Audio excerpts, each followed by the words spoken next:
didn't really feel like they can find any creative ways to approaching the chokehold that BDS had on the Dragon setup. And they were forced to do this. It was just an unwinnable situation for G2. Well, Jackspektra was actually saying it before it happened. Yeah, I want to talk about Okay, he's Kai'Sa. standing I up, need to stand guys. up for this one.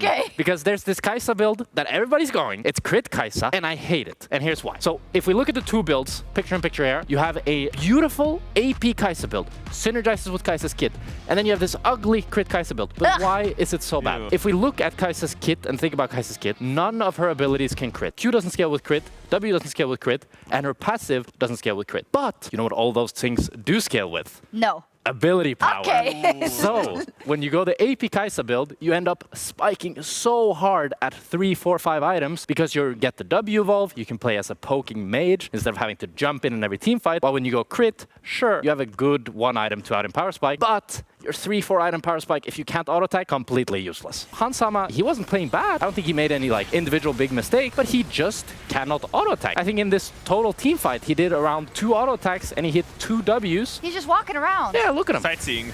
Sightseeing, actually. He's just looking at him. And he has no cleanse, so he can't really walk up. Does a little Q. Nice, 50 damage.